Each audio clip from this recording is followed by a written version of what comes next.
અત્યારે એમએસએમઈના શબ્દ ઘણા લોકોના મનમાં આવવા લાગ્યો છે, કેમ કે જે રીતે સરકાર કામ કરી રહી છે અને ભારતમાં પણ કદાચ ગુજરાતમાં હું ખોટો નથી 36% જેટલો હિસ્સો પણ છે, 50% કરવાનો ટાર્ગેટ છે.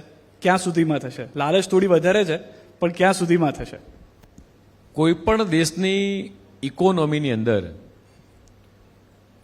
જેટલો જ ફાળો એગ્રીકલ્ચરનો છે એટલો જ ફાળો ઇન્ડસ્ટ્રીઝનો પણ છે ને, એમાં ખાસ કરીને એમએસએમઈ ઇન્ડસ્ટ્રીઝનો.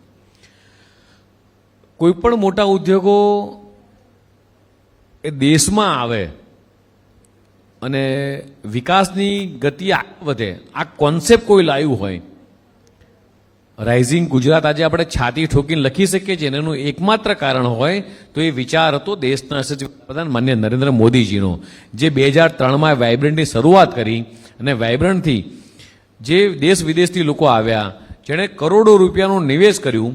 નાનો એક્ઝામ્પલ આપું, માત્ર આપણો કચ્છનો, કે ભૂકંપ આવ્યો પહેલાં કચ્છનું ઇન્વેસ્ટમેન્ટ હતું માત્ર 4,000 કરોડ અને આજે 1 લાખ કરોડ કરતાં વધારે કચ્છનું ઇન્વેસ્ટમેન્ટ છે.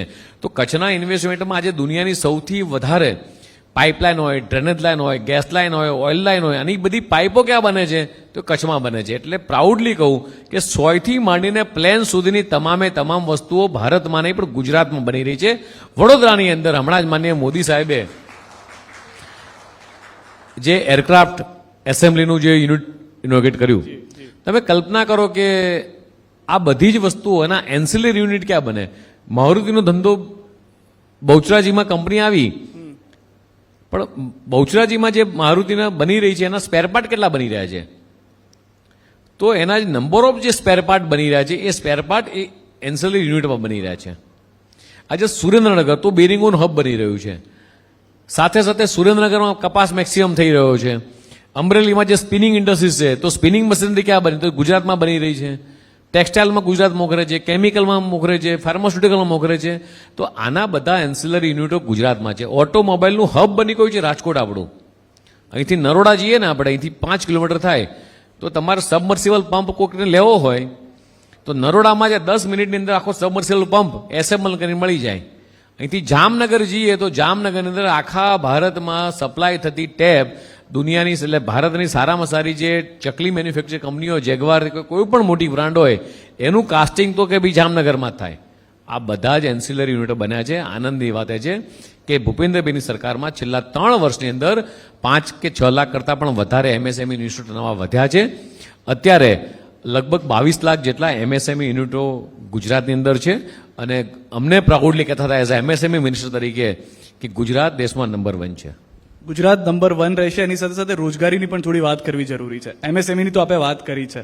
રોજગારીમાં કેટલા ટકાનું સર્જન એમએસએમઈમાં આપ જોઈ રહ્યા છો? આપણે ભૂતકાળના 3 વર્ષ મુખ્યમંત્રીની પણ વાત કરી કે ભૂપેન્દ્રભાઈમાં સારું થયું છે કાર્ય. આગામી સમયની અંદર કઈ રીતે જોઈ રહ્યા છો હવે એને રોજગારીને ધ્યાનમાં રાખી? હું તમને થોડા 2-3 વર્ષ પાછળ લઈ જાઉં. જી. અમારા બધા જે મિત્રો અહીંયા બેઠા છે બધાને ખબર છે કે કોરોના કાળ હતો અને કોરોના કાળમાં પર્ટિક્યુલરલી અમારા બધા કાર્યકર્તાઓ બીમાર પડવા માંડ્યા. એટલે વિચાર આવ્યો, કોઈક વડીલ નક્કી કેમ બીમાર પડે છે, એટલે ખબર પડી કે અમારા કાર્યકર્તા બસ સ્ટેન્ડે જાય, ટ્રેનમાં ભરાવા જાય કે કેમ, તો જે લોકોને પોતાના રાજ્યમાં પાછું જવું હતું ને એના માટે ટ્રેનો ભરાવા જતા હતા. હું બીમાર પડ્યો હતો. તો આંકડો ખાલી ચેક કર્યો ને તો 50 થી 60 લાખ લોકો ખાલી ગુજરાતમાંથી મૂવ થઈ અને બીજા રાજ્યોમાં ગયા હતા. તો કોઈક સામાન્ય વ્યક્તિને વિચાર આવે કે આટલા બધા લોકો ગુજરાતમાં શું કરતા હતા?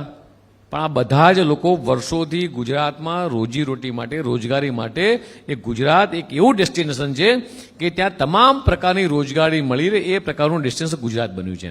આજે એમએસએમઈમાં 1,80,00,000 કરતાં વધારે વર્કર્સો ડાયરેક્ટ અને ઇનડાયરેક્ટ કામ કરી રહ્યા છે.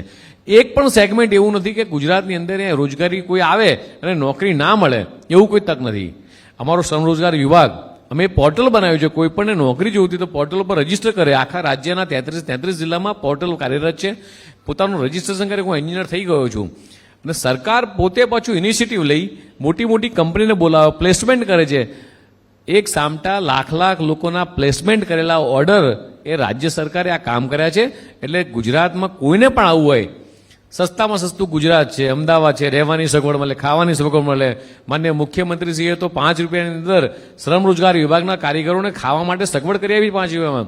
આવું દેશના કોઈ ખૂણામાં ના હોય. એ બધી જ વસ્તુ ગુજરાતની અંદર પોસિબલ, એટલા માટે જ ગુજરાતમાં જે ઘસારો જોઈ રહ્યા છો લોકોનો, એ એટલા માટે જ છે.